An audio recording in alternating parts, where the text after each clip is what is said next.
بانک ملی تاجیکستان در فهرست نو شخصان علاقمند به تروریسم نام بیش از 2500 نفر را جای داده همه گونه داد و گرفت پولی را با آنها منع کرده است. رادیو آزادی روز 10 ایول با فهرست آشنا شد. بانک ملی آن را در ماه ایونی امسال نو کرده است. همکارم خیرامان بقازاده این فهرست را ورق زد. این فهرست هر سال تکمیل و از نو نشر می شود. پیش از آغاز برنامه از همکارم خیرامان بقازاده پرسیدم که چی جزئیاتی تازه در آن هست؟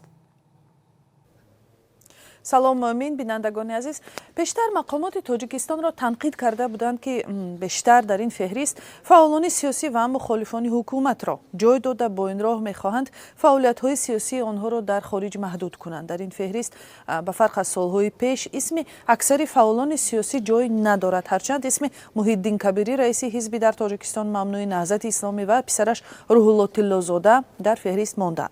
نام و نسب بعضی از نزدیکان او و فعالان حزب در خارج از کشور از رویخط برداشته شده است. مقامات در تاجیکستان کبیری را به تشکیل اتحاد جنایی، کشتار، عصیان مسلحانه و جنایت‌های دیگر ایبدار می‌دانند و در یک محاکمه غایبانه او را به زندان محکوم کردند، چیزی که خودش و طرفدارانش نمیپذیرند و آن را بیشتر تصمیم سیاسی می‌دانند.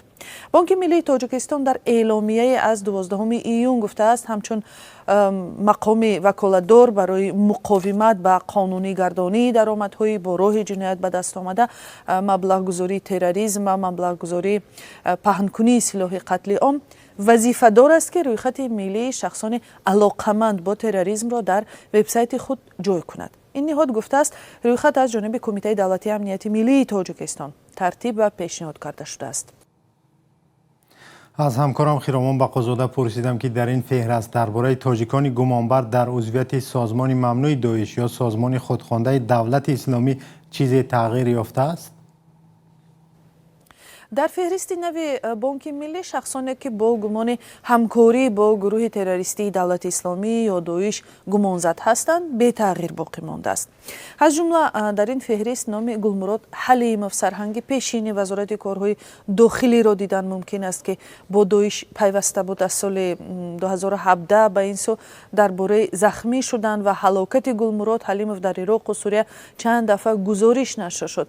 یک نماینده دادستانی کلی تاجیکستان در نشست مطبوعاتی سال 2025 گفته بود که درباره زنده بودن گلمراد حلیمov معلوماتی دقیق در دست ندارد.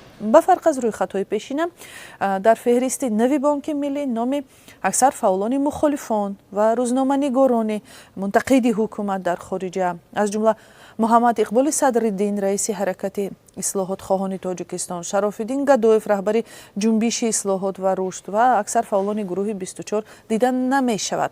هرچند در رویخط‌های دیگر دیدن ممکن است که این افراد هنوز در پیگرد هستند.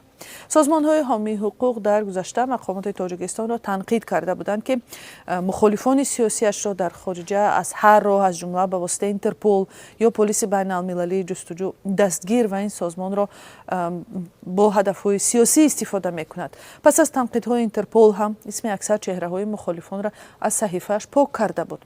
فهرست شخصان علاقمند با تروریسم را دپارتمنت مانیتورینگ مالیوی بانک ملی نشر می‌کند که با فتف یا سازمان بین‌المللی مبارزه با شستشوی پول همکاری دارد. این رویخط به سازمان‌های مالیوی و تشکیلات قرضی کشورهای عضو این سازمان دسترس خواهد بود.